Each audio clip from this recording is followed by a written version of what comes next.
Good morning friends, welcome to my channel नो की मोहब्बत। और आप देख रहे हैं आरजू। आरजू एक नई लव स्टोरी है जिसका मतलब होता है तमन्ना। तमन्ना मीन्स डिज़ायर। और हमारी स्टोरी का मेन मुद्दा है कि यहाँ पर किसी को किसी की तमन्ना होती है, कोई आरजू रहती है। और यहाँ पर मैं ये चाहती हूँ कि आप मेरे तरीके से दुनिया देखें, मतलब मेरे देखने का नज़रिया जैसा है वो मैं आपको दिखाना चाहती हूँ। और ये स्टोरी प्योर लव स्टोरी है। तो आपका वक्त जाया ना करते हुए मैं आरज़ू की तरफ चलती हूँ।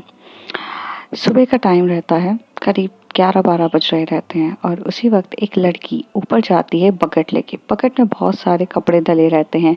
कपड़े वो वेट कपड़े रहते हैं, गीले कपड़े रहते हैं। वो सुबह टेरेस पे जाके वो कपड़ों को डालने के लिए वहाँ खड़ी रहती है। टेरेस का जो फ्लोर रहता है वो 7th फ्लोर पे रहती है टेरेस।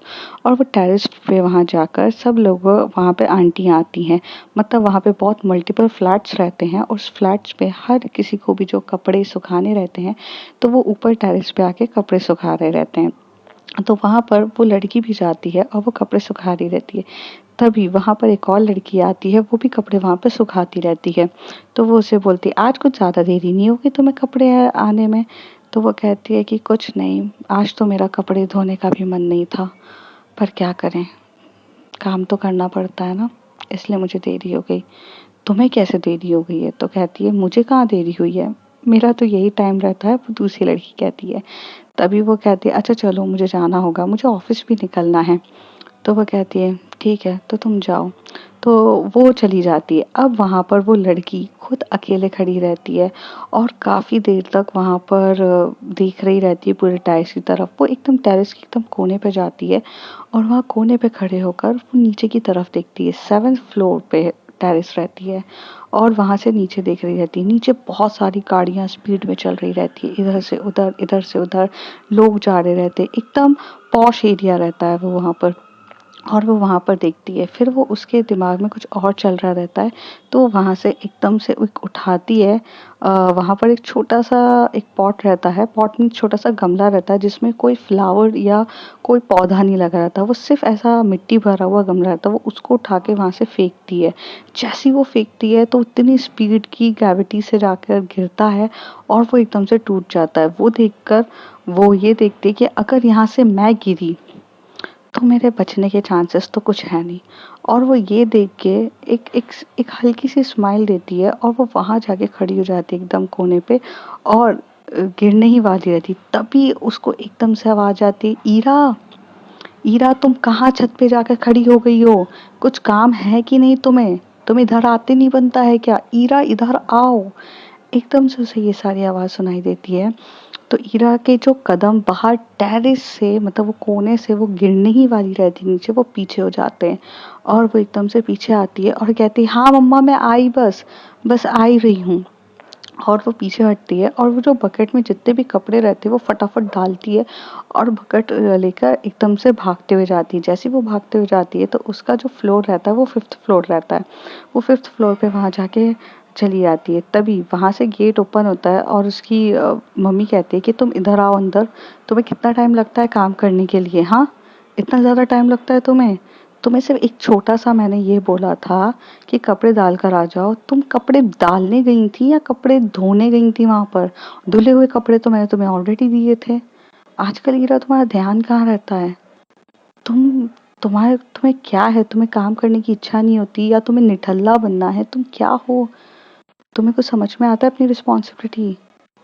तुम इस घर की बहू हो और अपने बहू का कर्तव्य निभाना सीखो। कुछ पता भी है तुम्हें? तभी वहां से एकदम से एक लड़का आके बोलता है, अरे मम्मा छोड़ो ना यार, भाभी आप कुछ टेंशन में लग रही हो, क्या कुछ प्रॉब्लम हुई है क्या? भैया के साथ झगड़ा वगड़ा हुआ है क्या? भाभी कुछ है तो आप बता सकते हो। ऑफ कोर्स मैं आपका छोटा भाई जैसा हूँ, आप मुझे हर चीज शेयर कर सकते हो। तभी इसकी मम्मी कहती, बड़ा आया भाई बनने के लिए? हाँ, तुझे बड़ा भाई बनने की पड़ी है, कर लेगी वो। हमने भी अपनी जिंदगी में ऐसे ही दिन देखे हुए हैं। हमारी सास तो हमसे कभी इतने अच्छे से बात नहीं करी और तुम्हें बड़ा भाई बनने की आ रही है। तभी वो कहता है, मॉम वक्त बदल गया है, वक्त बदल गया है मम्मा, थोड़ी तो आप चीज़ें चेंज करो। तो कहते कोई वक्त नहीं बदलता है, सब वैसे का वैसा ही रहता है, तुम्हें समझ में नहीं आता है क्या चीज़ें। फिर उसके बाद वो कहता है अरे भाभी आप टेंशन मत करो, इधर बैठ जाओ।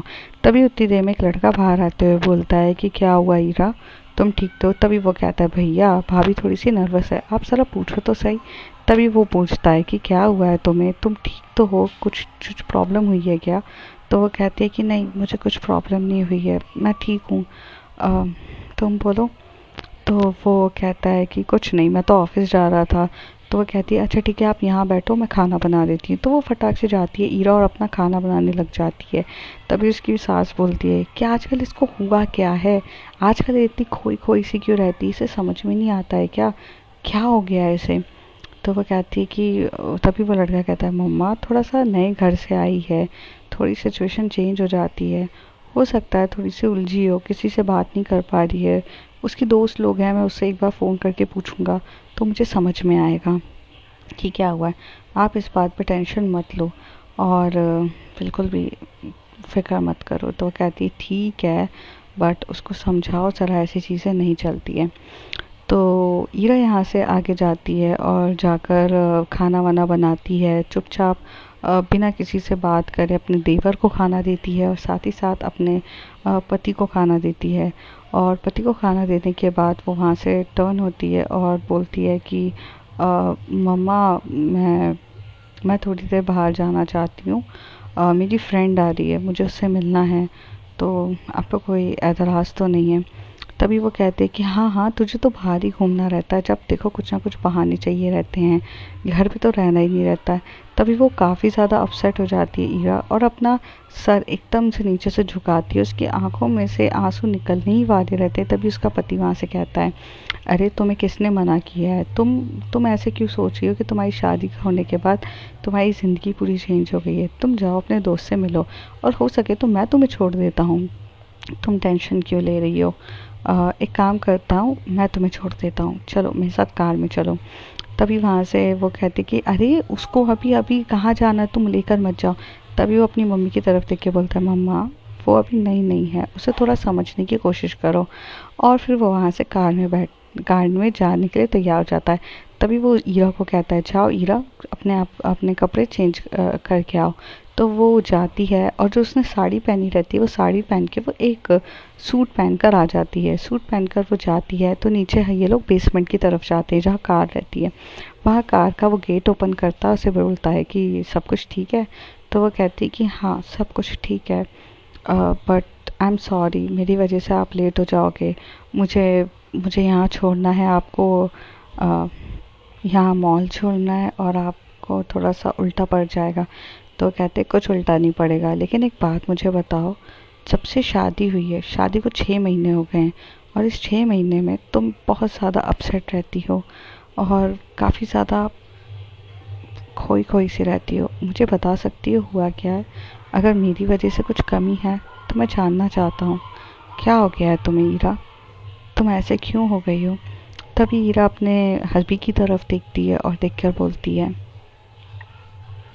आरव ऐसा कुछ नहीं है, वो क्या है ना, थोड़ा सा मेरे लिए, मुझे इस इतनी जल्दी शादी नहीं करनी थी और एकदम से हो गई है तो थोड़ा सा प्रॉब्लम हो गया है आरव, बस ऐसा कुछ नहीं है, मैं खुश हूँ। तो वो कहता है कि ईरा तुम्हारे चेहरे पे खुशी दिखती नहीं है, तुम बोलो तुम्हें क्या चाहिए, मैं सब कुछ लेके आना चाहूँगा, तुम चाहो तुम्हें जो करना है तुम कर सकती हो, पर ऐसे अपसेट मत रहा करो, मुझे अच्छा नहीं लगता है। तो यहाँ पर ईरा कहती है आरव मॉल आ गया है, मुझे यहीं पे छोड़ दीजिए। तो वो कहता है कि ठीक है मैं तुम्हें छोड़ देता हूँ।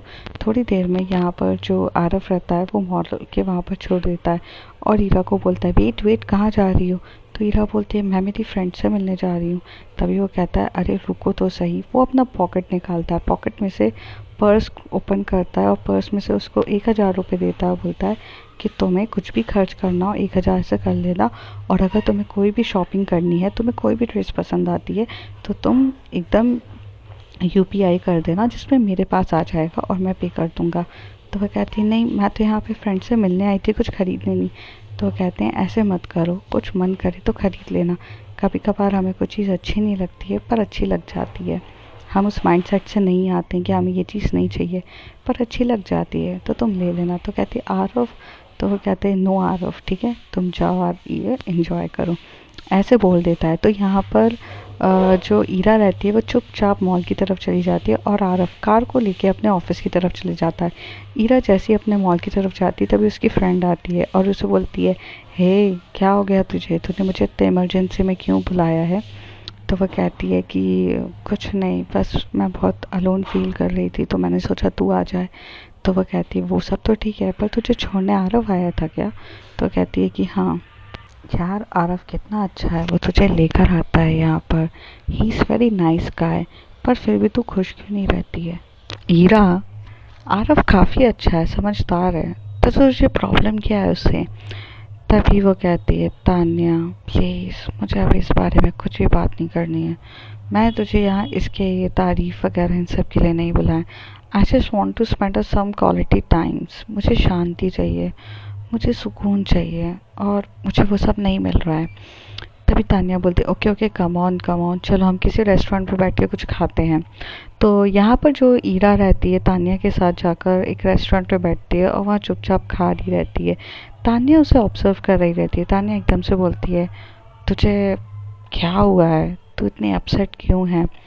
तो वो कहती है कि मुझे नहीं पता मुझे क्या चाहिए, मुझे नहीं पता मुझे क्या हो रहा है, आई एम टोटली ब्लैंक, मैं आउट ऑफ जोन चल रही हूँ यार, मुझे कुछ समझ में ही नहीं आ रहा कि मेरी लाइफ कहाँ चल रही है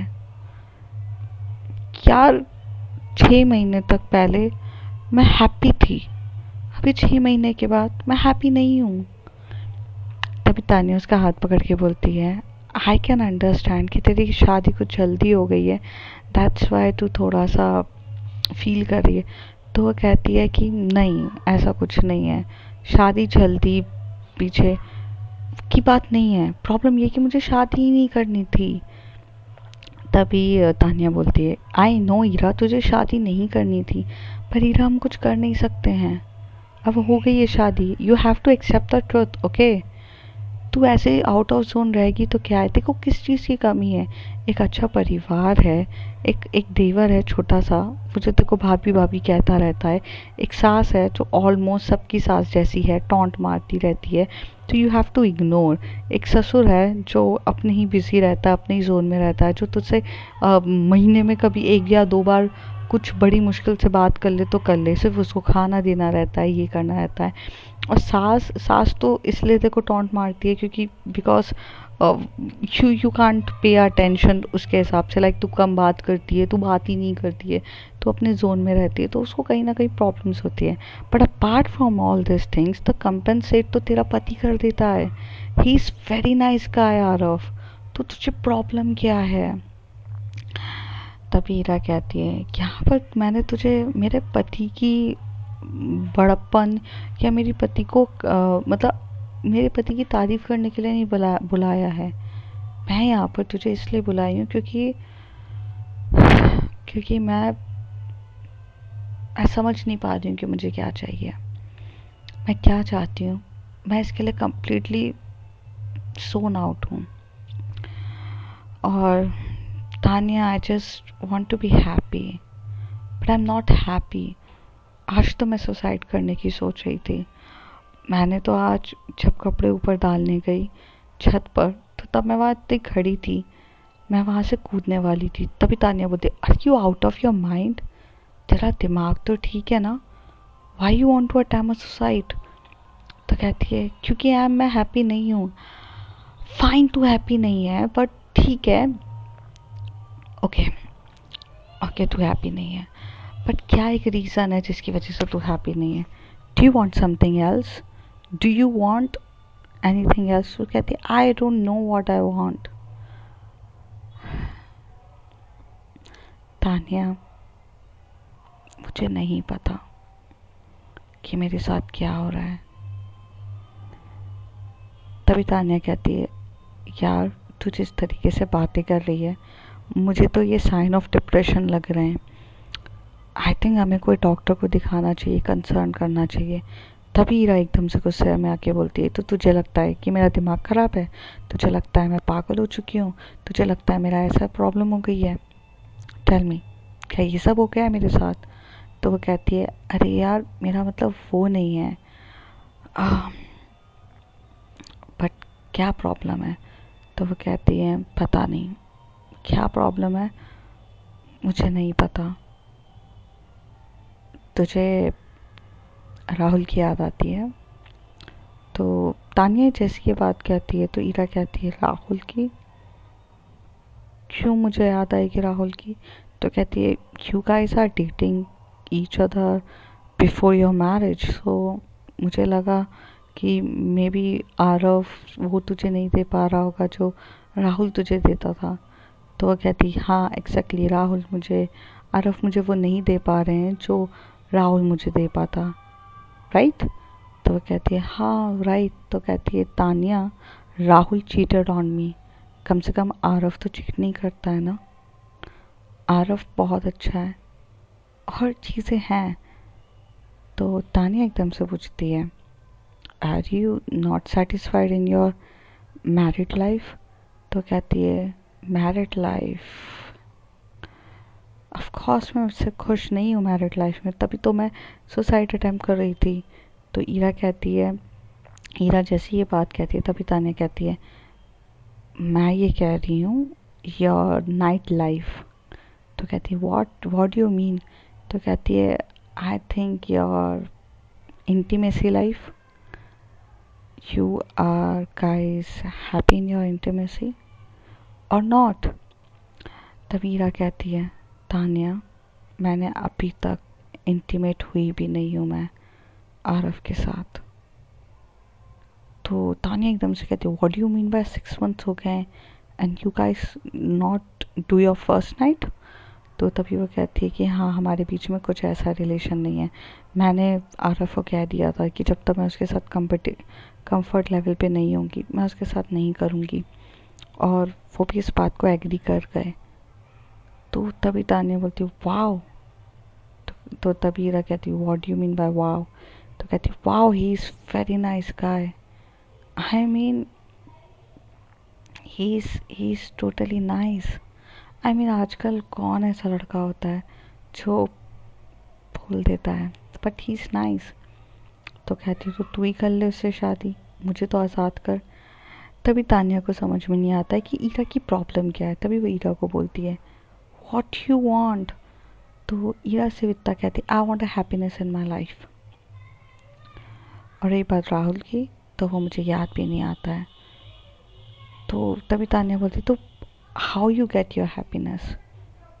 तो कहती, वही तो नहीं पता, तेरे पास तभी तो आई हूँ जब ब्लैंक हो चुकी हूँ। तो कहती है, देख, मुझे नहीं पता तुझे क्या चाहिए, बट अगर तेरे अंदर ये सुसाइड अटेम्प्ट्स के ख्याल आ रहे हैं तो maybe something is serious. तो कहती, exactly Tanya, is I having a some serious issue, so that's why I am coming to you. तो कहती है, यार मैं तेरी ऐसे कैसे हेल्प करूँ? मैं तुझे गाइड कर सकती हूँ चीज़ों के लिए, लेकिन करना तो तुझे ही है। मैं तुझे बोल रही हूँ, एक डॉक्टर है, वहाँ चलते हैं। तो वो कहती है कि कौन सा डॉक्टर? तो कहती है कि ये है, ये ये न्यू लाइफ करके हॉस्पिटल है। इस हॉस्पिटल में एक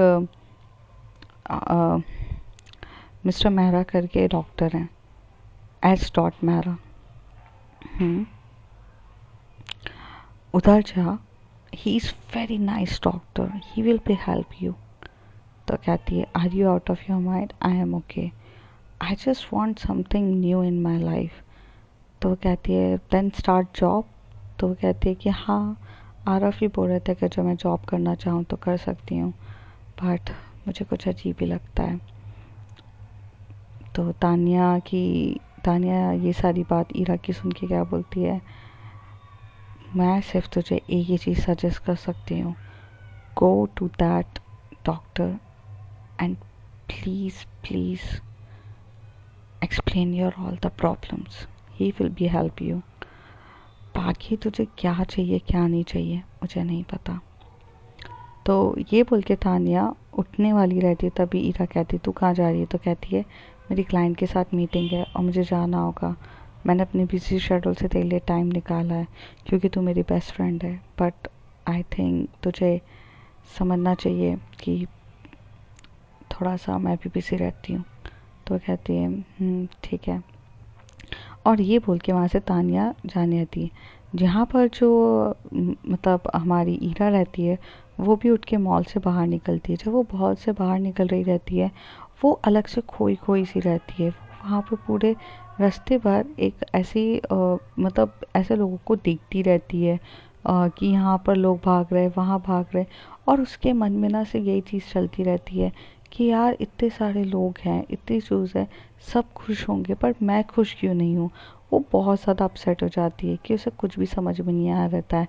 तब वो यहाँ से एकदम से बाहर निकलती है तो उसे एक टेम्पल दिखता है, और वो टेम्पल गणेश जी का रहता है। वो गणेश जी के टेम्पल के वहाँ जाती है, अपना सर झुकाती है और अपना पल्लू अपने सर पे रखते हुए कहती है कि मैं कभी सुहागन बनना नहीं चाहती थी, बट आपने मुझे सुहागन बनाया है। पर मैं सुहागन बनने के बाद भी क्यों खुश नहीं हूँ अपनी ज़िंदगी में? क्यों मुझे इतना ज़्यादा प्रॉब्लम हो रहा है? बाकी लड़कियों की तरह मैं क्यों नहीं रह सकती? क्यों मुझे इतनी प्रॉब्लम हो रही है? क्यों मैं ये सब चीज़ों को एक्सेप्ट नहीं कर पा रही हूँ? क्या मेरे साथ प्रॉब्लम है? कहाँ मैं कुछ फंस गई हूँ? मेरी मदद करो भगवान। मैंने किसी का बुरा नहीं किया, कभी किसी को हर्ट भी नहीं किया है। मुझे तो सही राह, तरक्की का मार्ग तो दिखाओ, मुझे सही डायरेक्शन तो दो भगवान, प्लीज़ मेरी मदद करो। और ये बोलती है वो। मंदिर से वहाँ से सारी प्रार्थना करते हुए वहाँ से ईरा निकल जाती है। ईरा निकलते हुए रोड क्रॉस करती है और वहाँ से वो टैक्सी पकड़ती है और टैक्सी पकड़ के घर पहुँच जाती है। घर में भी वो काफ़ी अच्छे से बैठती है। फिर उसकी सास उसको थोड़े टाइम के बाद वही टॉन्ट मारना स्टार्ट कर देती है कि तुम क्या बैठी रहोगी, तुम्हें दिखता नहीं है क्या 6 बज गए हैं? तभी ईरा कहती है मम्मा मुझे पता है 6 बज गए हैं और आपकी चाय का समय हो चुका है, मैं आपको चाय दे देती हूँ, पर उसके लिए आप मुझे बार बार टोका मत करो। मुझे पता है 6 बजने में भी 5 मिनट बाकी हैं और 5 मिनट में आपकी चाय आ जाएगी, मैं जा ही रही हूँ। और ऐसे कह के वहाँ पर ईरा जो होती है वो चाय बनाती है। सास को बहुत बुरा लगता है। सास काफ़ी ज़्यादा गुस्से में आ जाती है और बोलती है कि ये मुझसे मुंह चलाती है। तभी यहाँ पे ईरा जो होती है उसे थोड़ा सा गुस्सा आ जाता है क्योंकि वो इतनी रोज़ रोज़ यही बातें सुन सुन के काफ़ी ज़्यादा थक गई थी। और वो वहाँ पे चाय रख देती है और ऐसे ही थोड़ा सा समय बीतता है। वो खाना वाना बनाती है सबके लिए और सास उसके खाने में भी उसके नुक्स निकालना स्टार्ट कर देती है कि तुमने खाना ढंग से नहीं बनाया, तुमने ये नहीं बनाया, तुमने वो नहीं बनाया। पर वो इन सब चीज़ों को इग्नोर करती है। फिर शाम को जब आरव आ जाता है तो वो दोनों खाना खाते हैं। तो आरव बोलता है मम्मा खाना अच्छा है, ऐसा कुछ इशू नहीं है और ईरा धीरे धीरे सीख जाएगी। ऐसी ही बात चल रही रहती है। ऐसे ही कुछ ना कुछ दिन कट जाते हैं। कुछ 3-4 दिन कटने के बाद एक दिन आता है अ, जहाँ पर जो ईरा रहती है वो काफ़ी ज़्यादा खुश रहती है क्योंकि ईरा का उस दिन काफ़ी अच्छा दिन रहता है। ईरा ईरा का बर्थडे रहता है और ईरा अपने बर्थडे के दिन काफ़ी ज़्यादा खुश रहती है। ईरा अपने मॉम एंड डैड को फ़ोन लगाती है। तो ईरा उसके जो मॉम एंड डैड कहते हैं कि तुम खुश हो काफ़ी, तो वो कहती है कि हाँ मॉम एंड डैड मैं आपके घर आना चाहती हूँ। तो उसके मॉम एंड डैड कहते हैं कि ज़रूर बेटा, आज तुम्हारा बर्थडे है, तुम आ जाओ, हम भी बहुत खुश रहेंगे।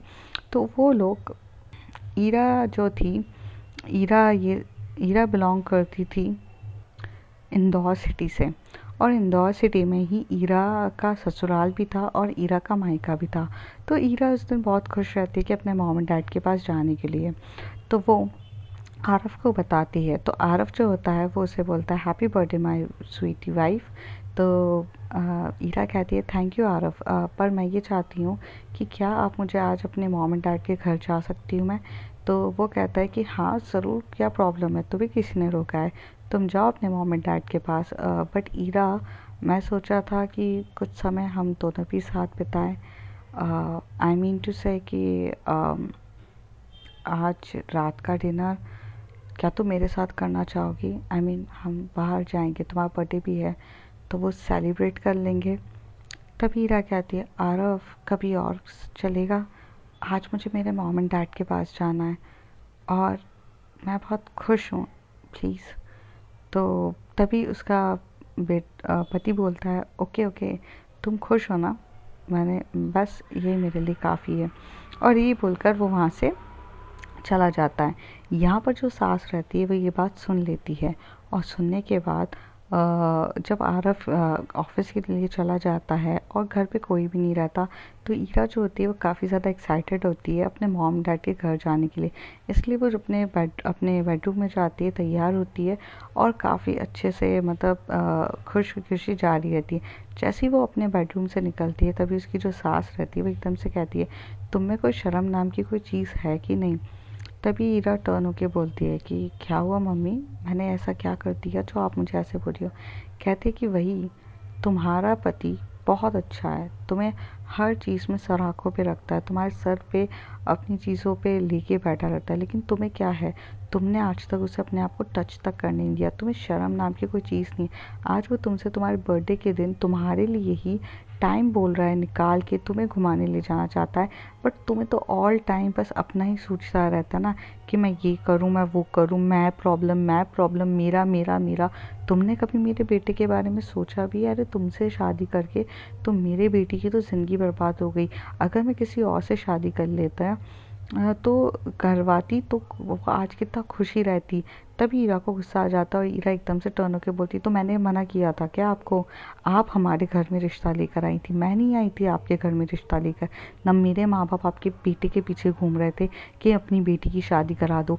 आप आई थी हमारे पीछे, आपको प्रॉब्लम थी, आप मेरे पीछे घूम रही थी, बेटी बेटी करके घूम रही थी। और बोला क्या था आपने कि बेटी हो तो मैं तुम्हें बेटी की तरह ट्रीट करूँगी। बेटी क्या, तुम तो मुझे बहू की तरह भी ट्रीट नहीं करती हो, तुम तो मुझे नौकरानी की तरह ट्रीट करती हो, जो मुझे इतनी सारी बातें सुनाती रहती हो।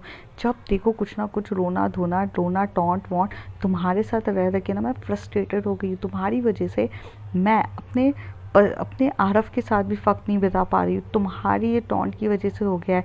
और शादी करने का कोई मुझे जुनून नहीं था, तुमने मेरी शादी की जबरदस्ती कराई। मैं अपनी आपकी बेटी को बहुत अच्छा रखूँगी। इस तरीके से जो यहाँ पर ईरा होती है, ये भी ब्लास्ट हो जाती है, और यहाँ पर उसकी सास भी ब्लास्ट हो जाती है, दोनों एकदम से ब्लास्ट हो जाते हैं। तो यहाँ जो सास रहती है वो अपने बेडरूम में चली जाती है, और वहाँ पर जाकर ही आरव को फ़ोन लगाती है, और आरव को बहुत रोते हुए बताती है कि तुम्हारी वाइफ ने मेरे साथ बहुत बदतमीज़ी से बात करी है। और यहाँ पर जब आरव को पता चलता है कि उसकी माँ इतना ज़्यादा रो रही है, तो वो एकदम से ईरा को फ़ोन लगाते हैं। और ईरा जब फ़ोन उठाती है और बोलती है कि हाँ आरव बोलो, तो कहते हैं कि ईरा, तुम्हें मेरी मॉम के साथ इस तरीके से बदतमीज़ी से बात करने का हक नहीं है। तुम्हें मैं हर चीज़ के लिए इजाज़त देता हूँ, तुम्हें हर चीज़ के लिए अलाउ करता हूँ, इसका मतलब ये नहीं है कि तुम मेरी मॉम के साथ बदतमीज़ी से बात करो। तुम्हें समझना चाहिए वो मेरी मॉम है। हाँ, थोड़ी-सी तुम्हें इरिटेट कर देती हैं, तुम्हें ज़्यादा बात करने की नहीं है, लेकिन तुम ये भी तो समझो कि उनकी भी मेंटालिटी होती है कि वो अपने बहू के साथ कुछ वक़्त बिताएँ। तो तुम समझ क्यों नहीं रही हो? तभी ईरा बोलती है कि तुम्हें भी तो सिर्फ तुम्हारी माँ ही दिखती है ना, तुम्हें कोई लेना देना तो है नहीं है। तुम्हें जब देखो अपनी माँ दिखती है, अपना ये दिखता है, और मैं तुमसे भी फ्रस्ट्रेटेड हो चुकी हूँ। तभी आरव कहता है, मैंने क्या किया है तुम्हारे साथ जो तुम मेरे साथ इस तरीके से बात कर रही हो? तभी ईरा और आरव की भी लड़ाई उसकी माँ को लेकर बहुत भयंकर हो जाती है। तभी ईरा अपना फ़ोन स्विच ऑफ कर देती है और घर से बहुत गुस्से में निकल जाती है। आज उसका बर्थडे रहता है, लेकिन उसे जितनी खुशी होनी चाहिए अपने बर्थडे पे जो थी, वो सब हट जाती है, और वो इतना रोते हुए वहाँ से रोड पे चल रही रहती है। उसे समझ में ही नहीं आ रहता है कि वो क्या कर रही है।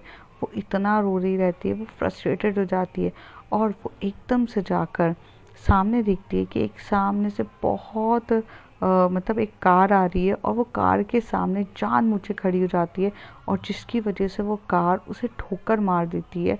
और वहाँ पे उसके बर्थडे के दिन उसका इतना बुरा एक्सीडेंट हो जाता है कि वो वहाँ पर उसके सर पे चोट लग जाती है। और सर पे चोट लगने के बाद वो कार वाला वहाँ से उतर के देखता है कि ओ माय गॉड, मेरी वजह से ये हो गया। और कार वाला वहाँ पर ये सोच के चला जाता है कि अगर वो वहाँ पर रुका तो लोग उसको ही जिम्मेदार समझेंगे, तो वहाँ से भाग जाता है। पर वहाँ पर कुछ अंकल आंटीज रहते हैं जो लड़की को देखते हैं, और वहाँ से एम्बुलेंस को फ़ोन करते हैं। एम्बुलेंस जो फ़ोन करते हैं, और वहाँ से एम्बुलेंस आके उसको लेकर जाती है, और अपने बर्थडे के दिन ही ईरा हॉस्पिटल में एडमिट हो जाती है। तो यहाँ पर ये स्टोरी आपको फर्स्ट एपिसोड था तो आपको लग रहा होगा कि यार कितनी हार्ट ब्रेकिंग स्टोरी है, मतलब कितनी डिप्रेस स्टोरी है। बट ये स्टोरी रियलिटी पे बेस्ड है। तो मैं आपको बताना चाहती हूँ कि यहाँ पर जो भी चीज़ मिलेगी आपको रियलिटी से होते हुए मिलेगी। यहाँ पे कुछ फ्रिक्शन नहीं है और ये रियलिटी पे है। ये सोसाइटी का कुछ ऐसा पार्ट है जो मैरिड वुमेंस के फेस करना पड़ता है उनको, या बहुत सारी मैरिड वुमेंस ये फेस करती है। तो मैंने मुद्दा मैरिड वुमेंस के लिए निकाला है और मैरिड वुमेंस कैसे अपनी लाइफ को स्ट्रगल करती हैं और वो कैसे अपनी हैप्पी रहती हैं और कितना मुश्किल रहता है, वो सब आपको देखने मिलेगा। And trust me guys, you will love this story because it is based on the reality. तो ये तो फर्स्ट एपिसोड था, अगले एपिसोड्स में आपको पता चलेगा आगे क्या होगा। तब तक के लिए बने रहिए, देखते रहिए। If you like my story, like share and subscribe. And please, आरजू आपकी ज़िंदगी में भी एक आरजू लेकर आएगी। So just wait and watch.